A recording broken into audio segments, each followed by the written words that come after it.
ಸ್ನೇಹಿತರ welcome back to Mahi masters YouTube channel. ನಾನು ನಿಮ್ಮ ಮಹಿಗೌಡ ಮಾತಾಡ್ತಿರೋದು.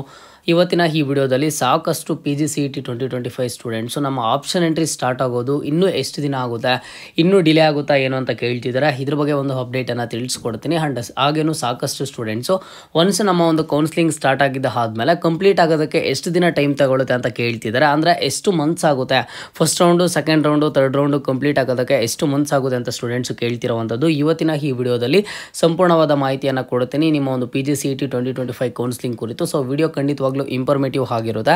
ವಿಡಿಯೋನ ಕಂಪ್ಲೀಟಾಗಿ ವಾಚ್ ಮಾಡಿ. ಆ್ಯಂಡ್ ಹಾಗೇನೋ ಚಾನಲ್ಗೆ ಲೈಕ್ ಸಬ್ಸ್ಕ್ರೈಬನ್ನು ಮಾಡ್ಕೊಳ್ಳಿ. ಮೊದಲಿಗೆ ನೋಡಿ, ಇಲ್ಲಿ ಸಾಕಷ್ಟು ಸ್ಟೂಡೆಂಟ್ಸು ವೆಯ್ಟ್ ಮಾಡ್ತಾನೆ ಇದ್ದಾರೆ. ಈಗ ನಿಮ್ಮ ಒಂದು ರಿಸಲ್ಟ್ಸ್ ಬಂದಿದ್ದ ಆದಮೇಲೆ KE ಕಡೆಯಿಂದ ಬಂದಿದ್ದು ಕೇವಲ ಒಂದೇ ಅಪ್ಡೇಟು, ಅದು ಬಂದುಬಿಟ್ಟು ಸೀಟ್ ಮ್ಯಾಟ್ರಿಕ್ಸನ್ನು ರಿಲೀಸ್ ಮಾಡಿದ್ರು. ಸೀಟ್ ಮ್ಯಾಟ್ರಿಕ್ಸ್ ರಿಲೀಸ್ ಮಾಡಿದ ಆದಮೇಲೆ ಪ್ರತಿನಿತ್ಯನೂ ಸ್ಟೂಡೆಂಟ್ಸು ವೆಯ್ಟ್ ಮಾಡ್ತಿದ್ದಾರೆ, ಯಾವಾಗ ನಮ್ಮ ಒಂದು PGCET 25 ಕೌನ್ಸ್ಲಿಂಗ್ ಸ್ಟಾರ್ಟ್ ಆಗುತ್ತೆ, ಯಾವಾಗ ಕೌನ್ಸ್ಲಿಂಗ್ ಸ್ಟಾರ್ಟ್ ಆಗುತ್ತೆ ಅಂತ ಹೇಳ್ಬಿಟ್ಟು. ಯಾಕಂತ ಅಂದರೆ ನೀವೆಲ್ಲ ಈಗ ಗ್ರ್ಯಾಜುಯೇಷನ್ ಕಂಪ್ಲೀಟ್ ಮಾಡಿಕೊಂಡು, ಅಂದರೆ ನಿಮ್ಮದೆಲ್ಲ ಫೈನಲ್ ಇಯರ್ ಕಂಪ್ಲೀಟ್ ಆಗಿ ಒಂದು 3-4 ಮಂತ್ಸ್ ಎಲ್ಲ ಆಗಿದೆ. ಸೊ ಹಾಗಾಗಿ ನೀವು ಪ್ರತಿನಿತ್ಯನೂ ಸಹ ವೆಯ್ಟ್ ಮಾಡ್ತಿದ್ದೀರಾ. ಆ್ಯಂಡ್ ಕೆಲವೊಂದಿಷ್ಟು ಸ್ಟೂಡೆಂಟ್ಸ್ಗೆ ಏನು ರಿಗ್ರೆಟ್ ಫೀಲ್ ಆಗ್ತಿದ್ದಾರೆ ಅಂತ ಅಂದರೆ, ಯಾರಾದರೆ ಮ್ಯಾನೇಜ್ಮೆಂಟಲ್ಲಿ ಜಾಯ್ನ್ ಆಗಿರೋಂಥ ಸ್ಟೂಡೆಂಟ್ಸು, ಕೆಲವೊಂದಿಷ್ಟು ಸ್ಟೂಡೆಂಟ್ಸು ಈಗಾಗಲೇ ಕಾಲೇಜಸ್ಗೆ ಹೋಗ್ತಿರುವಂಥದ್ದು. ಸೊ ಹಾಗಾಗಿ ಇಲ್ಲಿ ಕೇಳ್ತಿದ್ದಾರೆ ಇನ್ನೂ ಯಾವಾಗ ಆಪ್ಷನ್ ಎಂಟ್ರಿ ಸ್ಟಾರ್ಟ್ ಆಗುತ್ತೆ ಏನು ಅಂತ ಹೇಳಿಬಿಟ್ಟು.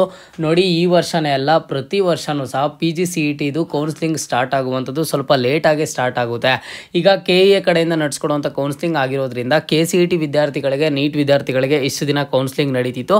KCETದು 100% ಆಫ್ ಕೌನ್ಸ್ಲಿಂಗ್ ಕಂಪ್ಲೀಟ್ ಆಗಿದೆ. ಆ್ಯಂಡ್ ನೆಕ್ಸ್ಟು ನೀಟ್ ವಿದ್ಯಾರ್ಥಿಗಳಿಗೆ ಅವ್ರಿಗೂ ಈಗ second round final allotment results ಆದರೆ ಅವ್ರಿಗೆ ಕೊಡಬೇಕು. ಅವ್ರಿಗೆ ಕೇವಲ 2 ರೌಂಡ್ಸ್ ಇರುತ್ತೆ ನೀಟ್ ವಿದ್ಯಾರ್ಥಿಗಳಿಗೆ. ಅವ್ರದ್ದು ಇನ್ನೂ ಪ್ರೋಸೆಸ್ ಕಂಪ್ಲೀಟ್ ಆಗೋದಕ್ಕೆ ಅದನ್ನು ಸಹ ಒಂದು 10 ಡೇಸ್ ಒಳಗಡೆ ಮುಗಿಯುತ್ತೆ. ಸೊ ಇನ್ನೂ ಡಿಲೇ ಆಗುತ್ತಾ ಅಂತಂದರೆ ಖಂಡಿತವಾಗ್ಲೂ ಈಗಾಗಲೇ ಡಿಲೇ ಆಗಿರೋದ್ರಿಂದ ಇನ್ನು ಸಾಕಷ್ಟು ಏನು ಡಿಲೇ ಆದರೆ ಆಗೋದಿಲ್ಲ. ನಿಮಗೆ PGCET ವಿದ್ಯಾರ್ಥಿಗಳಿಗೆ first round of option entry ಯಾವಾಗ ಸ್ಟಾರ್ಟ್ ಆಗುತ್ತೆ ಅಂತ ಅಂದರೆ, ನಿಮಗೆ ಬಂದುಬಿಟ್ಟು ಇದೇ ತಿಂಗಳು ಎಂಡಿಂಗಲ್ಲಿ ಸ್ಟಾರ್ಟ್ ಆಗುವಂಥ ಎಲ್ಲ ಪಾಸಿಬಿಲಿಟೀಸ್ ಇದೆ.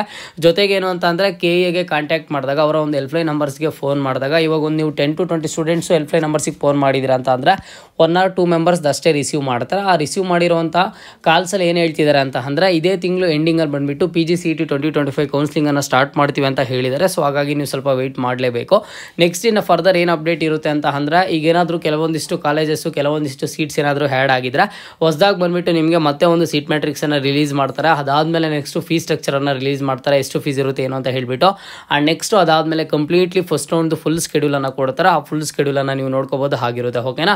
ಆ್ಯಂಡ್ ಇನ್ನೊಂದೇನು ಅಂತ ಅಂದರೆ, ನಾನು ಒಂದು PGCET 2025 ಟೆಲಿಗ್ರಾಮ್ ಗ್ರೂಪಲ್ಲಿ ನಾನು ಇವತ್ತು ಅಬ್ಸರ್ವ್ ಮಾಡಿದೆ, ಇಲ್ಲಿ ಸಾಕಷ್ಟು ಸ್ಟೂಡೆಂಟ್ಸು ಇಲ್ಲಿ ಒಂದಿಷ್ಟು ಮೆಸೇಜಸ್ ಅನ್ನಾದರೆ ಮಾಡ್ತಿರುವಂಥದ್ದು. ಏನಕ್ಕೆ ಅಂತ ಅಂದರೆ, ಈಗ ಆಪ್ಷನ್ ಎಂಟ್ರಿ ಬೇಗ ಸ್ಟಾರ್ಟ್ ಮಾಡಲಿ ಅಂತ ಹೇಳಿಬಿಟ್ಟು KEಗೆ ಟ್ಯಾಗ್ ಮಾಡೋಣ, ಒಂದು ಕ್ಯಾಂಪೇನ್ ನಡೆಸೋಣ ಅಂತ ಹೇಳಿಬಿಟ್ಟು ಇಲ್ಲಿ ಸ್ಟೂಡೆಂಟ್ಸ್ ಆದರೆ ಮಾಡ್ತಿರುವಂಥದ್ದು. ನೀವು KEಗೆ ಟ್ಯಾಗ್ ಮಾಡ್ಬೋದು ಸೋಷಿಯಲ್ ಮೀಡಿಯಾದಲ್ಲಿ, ಅಂದರೆ ಅವರ ಒಂದು ಟ್ವಿಟರ್ ಅಕೌಂಟ್ ಇದೆ, ಇಲ್ಲ ಅಂತಂದರೆ ಅವ್ರ ಹೆಲ್ಪ್ಲೈನ್ ನಂಬರ್ಸಿಗೆ ಫೋನ್ ಮಾಡ್ಬೋದು. ಸೊ ನೀವು ಫೋನ್ ಮಾಡ್ತೀರಾ, ಇಲ್ಲ ಅಂತಂದರೆ ಅವ್ರಿಗೆ ರೀಚ್ ಆಗೋ ಥರ ಏನೇ ಮಾಡಿದ್ರು ಸಹ ಅವ್ರಿಗೂ ಗೊತ್ತು ಈಗಾಗಲೇ PGCET ವಿದ್ಯಾರ್ಥಿಗಳ ಕೌನ್ಸ್ಲಿಂಗ್ ಬಾಕಿ ಇದೆ, PGCETದನ್ನು ಕೌನ್ಸ್ಲಿಂಗ್ ಸ್ಟಾರ್ಟ್ ಮಾಡಬೇಕು ಅಂತ ಹೇಳಿಬಿಟ್ಟು. ಸೊ ಅವರೂ ಸ್ಟಾರ್ಟ್ ಮಾಡ್ತಾರೆ. ಬಟ್ ಆಗಿದ್ರೆ ನೀವು ಇದನ್ನು ಮಾಡಬೇಕಾ ಮಾಡಬಾರ್ದು ಅಂತ ನನ್ನ ಕೇಳೋದಾದ್ರೆ, ಇದು ನಿಮ್ಮ ಒಂದು ಚಾಯ್ಸ್ ಆಗಿರುತ್ತೆ. ನೀವು ಮಾಡಿದ್ರು ಸಹ ಅಲ್ಲಿ KE ಅವ್ರಿಗೆ ಖಂಡಿತವಾಗ್ಲೂ ತಲುಪುತ್ತೆ. ಈಗ ಅವ್ರದ್ದು ಟ್ವಿಟರ್ ಅಕೌಂಟ್ ಇದೆ, ಟ್ವಿಟರಲ್ಲಿ ಟ್ಯಾಗ್ ಮಾಡಿದಾಗ, ಅಥವಾ ಅವ್ರದ್ದು ಯೂಟ್ಯೂಬ್ ಚಾನಲಲ್ಲಿದೆ, ಯೂಟ್ಯೂಬ್ ಚಾನಲಲ್ಲಿ ಹೋಗ್ಬಿಟ್ಟು ನೀವೇನಾದರೂ ಕಮೆಂಟ್ಸನ್ನು ಮಾಡಿದಾಗ ಅವ್ರಿಗೆ ಗೊತ್ತಾಗುತ್ತೆ PGCET 2025 ಕೌನ್ಸ್ಲಿಂಗ್ಗೆ ಸ್ಟೂಡೆಂಟ್ಸು ವೆಯ್ಟ್ ಮಾಡ್ತಿದ್ದಾರೆ ಅಂತ ಹೇಳಿಬಿಟ್ಟು. ಬಟ್ ನಿಮಗೆ ಆದಷ್ಟು ಬೇಗನೆ ಕೌನ್ಸ್ಲಿಂಗನ್ನು ಸ್ಟಾರ್ಟ್ ಮಾಡ್ತಾರೆ. ಈ ವರ್ಷ ನೋಡಿ KE ಕಡೆಯಿಂದ ಈಗ KCET ನೀಟ್ ಕೌನ್ಸ್ಲಿಂಗ್ ನಾನು ನೋಡಿದೆ ಅಲ್ವಾ, ಲಾಸ್ಟ್ ಇಯರ್ಸಿಗೆ ಕಂಪೇರ್ ಮಾಡಿದ್ರೆ ಕೌನ್ಸ್ಲಿಂಗ್ ಪ್ರೋಸೆಸ್ ಬಂದುಬಿಟ್ಟು ಒನ್ಸ್ ಸ್ಟಾರ್ಟ್ ಆಗಿದ್ದ ಆದಮೇಲೆ ಸ್ವಲ್ಪ ಬೇಗನೆ ಕಂಪ್ಲೀಟ್ ಮಾಡ್ತಿದ್ದಾರೆ. ಆ್ಯಂಡ್ ಇನ್ನೊಂದೇನು ಅಂತ ಅಂದರೆ, ಆದಷ್ಟು ಬೇಗ ಕಂಪ್ಲೀಟ್ ಮಾಡೋದಕ್ಕೆ ಟ್ರೈ ಮಾಡ್ತಿದ್ದಾರೆ. ಜೊತೆಗೇನು ಅಂತಂದರೆ, ಕ್ಲಿಯರಾಗಿ ಬಂದುಬಿಟ್ಟು ಅವರ ಒಂದು ಯೂಟ್ಯೂಬ್ ಚಾನಲಲ್ಲಿ ನೀಟಾಗಿ ವೀಡಿಯೋಸನ್ನು ಅವರೇ ಸ್ವತಃ ಅಪ್ಲೋಡ್ ಮಾಡ್ತಿದ್ದಾರೆ. ಏನೇನು ರೂಲ್ಸ್ ಇರುತ್ತೆ, ಏನೇನು ರೆಗ್ಯುಲೇಷನ್ಸ್ ಇರುತ್ತೆ, ನೀವೇನು ಫಾಲೋ ಮಾಡಬೇಕು, ಈ ವರ್ಷ ನಾವೇನು ಚೇಂಜ್ ಮಾಡಿದ್ದೀವಿ ಏನು ಅಂತ ಹೇಳ್ಬಿಟ್ಟು ಪ್ರತಿನಿತ್ಯದ ಅಪ್ಡೇಟ್ಸ್ ಅವ್ರು ಕೊಡ್ತಾನೆ ಇರ್ತಾರೆ ನಿಮಗೆ 3 ರೌಂಡ್ಸ್ ಕಂಪ್ಲೀಟ್ ಆಗೋವರೆಗೂ. ಸೊ ಹಾಗಾಗಿ ಅವ್ರು ಸ್ವಲ್ಪ ಈಗ ಟೈಮ್ ತಗೊಂಡು ಒನ್ಸ್ ಯಾವಾಗ ಸ್ಟಾರ್ಟ್ ಮಾಡ್ತಾರೆ, ಸ್ಟಾರ್ಟ್ ಮಾಡಿದ ಆದಮೇಲೆ ಖಂಡಿತವಾಗ್ಲೂ ನಿಮಗೆ ಕೌನ್ಸ್ಲಿಂಗ್ ಸ್ವಲ್ಪ ಈಸಿಯಾಗಿರುತ್ತೆ. ಜೊತೆಗೇನು ಅಂತ ಅಂದರೆ, ಫ್ರೆಂಡ್ಲಿಯಾಗಿ ಕೌನ್ಸ್ಲಿಂಗನ್ನು ನಡೆಸ್ಕೊಡ್ತಾರೆ. KE ಡೈರೆಕ್ಟರ್ ಕಡೆಯಿಂದ ನೀಟಾಗಿ ಇನ್ಫಾರ್ಮೇಷನ್ ನಿಮಗೆ ಸಿಗುತ್ತೆ. ಸೊ ಹಾಗಾಗಿ ಸ್ವಲ್ಪ ವೆಯ್ಟ್ ಮಾಡಿ, ನಿಮಗೆ ಕೌನ್ಸ್ಲಿಂಗ್ ಅಂತೂ ಆದಷ್ಟು ಬೇಗನೆ ಸ್ಟಾರ್ಟ್ ಮಾಡ್ತಾರೆ, ಓಕೆನಾ. ಆ್ಯಂಡ್ ಇಲ್ಲಿ ಸಾಕಷ್ಟು ಸ್ಟೂಡೆಂಟ್ಸು ಕೇಳ್ತಿರುವಂಥದ್ದು, ಫಸ್ಟ್ ರೌಂಡ್ ಆಫ್ ಕೌನ್ಸ್ಲಿಂಗ್ ಈಗ ಇದೇ ತಿಂಗಳು ಎಂಡಿಂಗಲ್ಲಿ ಸ್ಟಾರ್ಟ್ ಆಯಿತು ಅಂತ ಅಂದ್ಕೊಳ್ಳಿ. ಸ್ಟಾರ್ಟ್ ಆಗಿದ್ದಾದಮೇಲೆ ಎಷ್ಟು ದಿನ ಬೇಕು ಕಂಪ್ಲೀಟ್ ಆಗೋದಕ್ಕೆ ಏನು ಅಂತ ಹೇಳಿಬಿಟ್ಟು. ನೋಡಿ, ಫಸ್ಟ್ ರೌಂಡ್ ಕಂಪ್ಲೀಟ್ ಆಗೋದಕ್ಕೆ ಏನಿಲ್ಲ ಅಂದ್ರೂ 15 to 20 ಡೇಸ್ ಟೈಮ್ ಬೇಕಾಗುತ್ತೆ. ಯಾಕೆ ಅಂತ ಅಂದರೆ, once first first round start ಆಗಿದ್ದಾದಮೇಲೆ ಆಪ್ಷನ್ ಎಂಟ್ರಿ ಮಾಡೋದಕ್ಕೆ 3 to 4 ಡೇಸ್ ಟೈಮನ್ನು ಕೊಡ್ತಾರೆ. ಅದಾದಮೇಲೆ ಮಾರ್ಕ್ ಅಲಾಟ್ಮೆಂಟ್ ರಿಸಲ್ಟ್ಸನ್ನು ಕೊಡ್ತಾರೆ. ಮಾರ್ಕ್ ಅಲಾಟ್ಮೆಂಟ್ ರಿಸಲ್ಟ್ಸ್ ಬಂದಿದ್ದಾದಮೇಲೆ ಮತ್ತೆ ಒಂದು 3 ಡೇಸ್ ಟೈಮನ್ನು ಕೊಡ್ತಾರೆ ಆಪ್ಷನ್ ಎಂಟ್ರಿ ಮಾಡೋದಕ್ಕೆ. ಆಪ್ಷನ್ ಎಂಟ್ರಿ ಮಾಡಿದ್ಮೇಲೆ ಮತ್ತೆ ಫಸ್ಟ್ ರೌಂಡ್ ಫೈನಲ್ ಅಲಾಟ್ಮೆಂಟ್ ರಿಸಲ್ಟ್ಸನ್ನು ಕೊಡ್ತಾರೆ. First round final allotment results ಬಂದಿದ್ದಾದಮೇಲೆ ಚಾಯ್ಸ್ ಎಂಟ್ರಿ ಇರುತ್ತೆ. ಚಾಯ್ಸ್ ಎಂಟ್ರಿ ಆಗಿದ್ದಾದಮೇಲೆ ಫಸ್ಟ್ ರೌಂಡಲ್ಲೇ ಯಾರು ಕಾಲೇಜಿಗೆ ಜಾಯ್ನ್ ಆಗಬೇಕು ಅಂತ ಇರ್ತಾರೋ ಅವ್ರಿಗೆ ಫೀಸ್ ಪೇಮೆಂಟ್ ಮಾಡೋದಕ್ಕೆ ಆ್ಯಂಡ್ ಜೊತೆಗೆ ಅಡ್ಮಿಷನ್ ಆರ್ಡರನ್ನು ಡೌನ್ಲೋಡ್ ಮಾಡಿಕೊಂಡು ಕಾಲೇಜ್ಗೆ ಹೋಗಿ ಡಾಕ್ಯುಮೆಂಟ್ಸನ್ನು ರಿಪೋರ್ಟ್ ಮಾಡೋದಕ್ಕೆ ಟೈಮ್ ಕೊಡಬೇಕಾಗುತ್ತೆ. ಹಾಗಾಗಿ ಏನಿಲ್ಲ ಅಂದ್ರೂ 15 to 20 days first round of counselling complete ಆಗೋದಕ್ಕೆ ಟೈಮ್ ಬೇಕು ಒನ್ಸ್ ಸ್ಟಾರ್ಟ್ ಆಗಿದ್ದಾದಮೇಲೆ. ಆ್ಯಂಡ್ ನೆಕ್ಸ್ಟ್ ಸೆಕೆಂಡ್ ರೌಂಡಿಗೆ ಬಂದುಬಿಟ್ಟು ಮತ್ತೆ ಒಂದು 15 ಡೇಸ್ ಟೈಮ್ ಬೇಕಾಗುತ್ತೆ. ಆ್ಯಂಡ್ ನೆಕ್ಸ್ಟ್ ಥರ್ಡ್ ರೌಂಡ್ಗೆ ಒಂದು 10 ಡೇಸ್ ಟೈಮ್ ಆದರೆ ಬೇಕಾಗುತ್ತೆ. ಓಕೆನಾ. ಸೊ ಟೋಟಲಿ ಓವರಾಲ್ ಆಗಿ ನಾವು ನೋಡೋದಾದರೆ ಹತ್ರ 2 ಮಂತ್ಸ್ ಟೈಮೇ ಬೇಕಾಗುತ್ತೆ 3 ರೌಂಡ್ಸ್ ಆಫ್ ಕೌನ್ಸಿಲಿಂಗ್ ಕಂಪ್ಲೀಟ್ ಆಗೋದಕ್ಕೆ. ಬಟ್ ಅದು ಒಂದು 15 ಡೇಸ್ ಮುಂಚೆನೇ ಆಗುವಂಥ ಚಾನ್ಸಸ್ ಇರುತ್ತೆ. ಒಂದು 1.5 ಮಂತ್ ಅಂತ ಅನ್ಕೊಳ್ಳಿ. ಓಕೆನಾ. ಹೇಳೋದಾದರೆ ಕರೆಕ್ಟಾಗಿ ನಿಮಗೆ ಒಂದು 1.5 ಮಂತ್ ಆದರೆ ಬೇಕಾಗುತ್ತೆ ನಿಮ್ಮ ಒಂದು 3 ರೌಂಡ್ಸ್ ಆಫ್ ಕೌನ್ಸಿಲಿಂಗ್ ಆದರೆ ಕಂಪ್ಲೀಟ್ ಆಗೋದಕ್ಕೆ. ಯಾವಾಗ ಈ ಟೈಮ್ ಬೇಕು ಒನ್ಸ್ ಕೌನ್ಸಿಲಿಂಗ್ ಸ್ಟಾರ್ಟ್ ಆಗಿದ್ದ ಆದಮೇಲೆ. ಓಕೆನಾ. PGCET 2025 ಕೌನ್ಸಿಲಿಂಗ್ ಕುರಿತು ನಿಮಗೆ ಏನೇ ಡೌಟ್ ಇರಲಿ ಕಮೆಂಟ್ ಬಾಕ್ಸಲ್ಲಿ ಕಮೆಂಟನ್ನು ಮಾಡಿ. ಈಗಾಗಲೇ ಸಾಕಷ್ಟು ವೀಡಿಯೋಸನ್ನು ಮಾಡಿ ತಿಳಿಸ್ಕೊಟ್ಟಿದ್ದೀನಿ.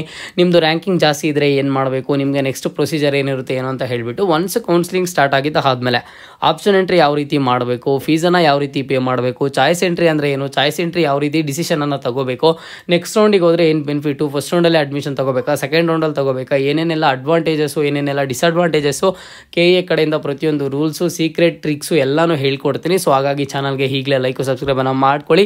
ಕಂಟಿನ್ಯೂಸ್ ಆಗಿ 3 to 4 ಇಯರ್ಸಿಂದ ಒಂದು ಕೌನ್ಸಿಲಿಂಗ್ ಅಪ್ಡೇಟ್ಸ್ ಬಗ್ಗೆ ಅಪ್ಡೇಟ್ಸ್ ಕೊಡ್ತಿರುವಂಥದ್ದು ನಮ್ಮ ಚಾನಲಲ್ಲಿ. ಬೇಕಿದ್ರೆ ಹೋಗಿ ಚೆಕ್ಔಟನ್ನು ಮಾಡ್ಕೊಳ್ಳಿ. ಈ ವರ್ಷನೂ ಅದೇ ಥರದ ಅಪ್ಡೇಟ್ಸನ್ನು ಕೊಡ್ತೀನಿ. ಸೊ ಯಾವುದು ಮಿಸ್ ಮಾಡ್ಕೋಬಾರ್ದು ಅಂತಂದರೆ ಚಾನಲ್ಗೆ ಸಬ್ಸ್ಕ್ರೈಬನ್ನು ಮಾಡ್ಕೊಳ್ಳಿ. ಓಕೆನಾ. ಇದು ಇವತ್ತಿನ ಮಾಹಿತಿ ಆಗಿತ್ತು. ಮುಂದೆ ಎಲ್ಲ ರೀತಿಯ ಹೆಚ್ಚಿನ ಅಪ್ಡೇಟ್ಸ್ ಜೊತೆಗೆ ಸಿಗ್ತಾ ಇರೋಣ. ಅಲ್ಲಿಯ ತನಕ take care and keep watching Mahi masters for more updates.